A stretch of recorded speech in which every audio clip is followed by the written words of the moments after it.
Welcome to random days in my life. இன்னைக்கு வந்துட்டு செம்ம டேஸ்டியான நூடுல்ஸ் ரெசிபி தாங்க பார்க்க போகிறோம். இந்த இந்த முறையில் நீங்கள் வந்து செஞ்சு பாருங்கள். டேஸ்ட் அவ்வளோ சூப்பராக இருக்கும், ரொம்பவே யம்மியாக இருக்கும். பெரியவங்களும் சரி, குழந்தைங்களும் சரி ரொம்பவே விரும்பி சாப்பிடுவாங்க. வாங்க வீடியோக்குள்ளே போகலாம். அதுக்கு முன்னாடி ஒரு சின்ன விஷயங்க. இந்த வீடியோவுக்கு நீங்கள் பண்ணக்கூடிய ஒவ்வொரு லைக் தான் எனக்கு பண்ணக்கூடிய ஒரே ஆதரவு சப்போர்ட். ஸோ இந்த வீடியோ பிடிச்சிருந்துச்சுன்னா லைக் பண்ணி சப்ஸ்கிரைப் பண்ணிக்கோங்க. இப்போ வந்து மேகி நூடுல்ஸ் 2 எடுத்திருக்கேங்க. இது வந்துட்டு குறைஞ்சது 4 பேர் சாப்பிட்லாங்க. அந்த அளவுக்கு வந்துரும். நம்ம வந்து செஞ்சு முடிக்கும்போது, இப்போ ஒரு பாத்திரத்த அடுப்புல வச்சுக்கலாம். பாத்திரத்த அடுப்புல வச்சுக்கிட்டு, ஒரு 3 இல்லன்னா 4 டம்ளர் அளவுக்கு தண்ணீர் ஊத்திக்கலாம். எதனால அப்படின்னு சொன்னா, நூடுல்ஸ் வந்து மூழ்குற அளவுக்கு வந்து தண்ணி ஊத்தி வேக விட்டுறணுங்க. அப்பதான் வந்து கரெக்ட்டா இருக்கும். நான் வந்து 3 டம்ளர் ஊத்திருக்கேன். இப்போ ஒரு தக்காளி எடுத்து வச்சிருக்கேங்க. அத வந்து அரைச்சுக்கலாம். நம்ம இத அரைச்சு சேர்க்கும்போது அதோட ஃப்ளேவர் ரொம்பவே நல்லாயிருக்கும்.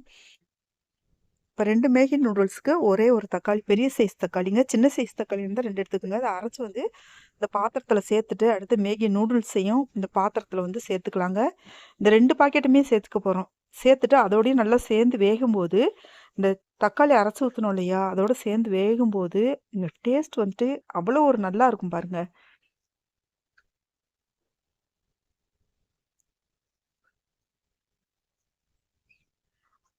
இது பாருங்க, நல்லா கொதிச்சு வெந்து வந்துகிட்டு இருக்கு. திருப்பி போட்டுறலாம். இந்த இன்னொரு பக்கம் திருப்பி போட்டோம் அப்படின்னு சொன்னா ரொம்ப ஸ்லோவா, ரொம்ப சீக்கிரமா வந்து வெந்து வந்துருங்க. இப்போ ஒரு குடமிளகாய் எடுத்து வச்சிருக்கேன். ஒரு பெரிய வெங்காயம் எடுத்து வச்சிருக்கேன். இது வந்துட்டு இன்னுமே நீங்க சேர்த்து போடணும் அப்படின்னு சொன்னா போட்டுக்கலாம். இதோட வந்துட்டு கேரட் போடணும்னாலும் போட்டுக்கலாம். ஆனா இது மட்டும் நீங்க போட்டு நீங்க செஞ்சு பாருங்க. அவ்வளோ நல்லா இருக்கும். குடைமிளகாய் வந்து 2 போடுறதுனாலும் போட்டுக்கலாம். இல்ல 1 போதும் அப்படின்னு சொன்னா போதுங்க. இதுவே நிறைய தான் இருக்கும். நல்லா கலந்து விட்டுக்கோங்க. இந்த குடைமிளகாய் வந்துட்டு கிரன்ச்சியா இருந்துச்சு அப்படின்னு சொன்னா ரொம்ப சூப்பரா இருக்கும். அதிகமா வேக விட்டுறக்கூடாது. இப்போ வந்து பட்டர் எடுத்து வச்சிருக்கோங்க.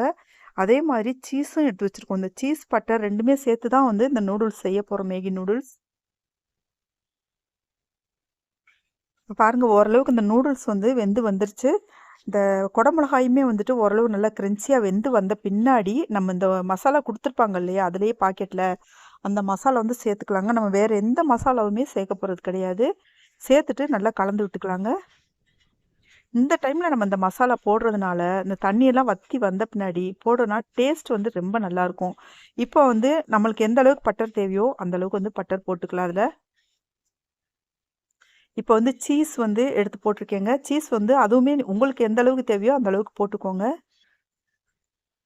நம்மளுக்கு எந்த அளவுக்கு சீஸியாக இருக்கணும்னு நம்ம நினைக்கிறோமோ அந்த அளவுக்கு நம்ம சேர்த்துக்கிட்டு நல்லா கலந்து விட்டுக்கலாங்க. இவ்வளோ தாங்க, செம்ம டேஸ்டியாக நூடுல்ஸ் வந்துட்டு ரொம்ப ரொம்ப சீக்கிரமாகவே ரெடி ஆயிடுச்சு. வீடியோ பிடிச்சிருந்தா லைக் பண்ணி சப்ஸ்கிரைப்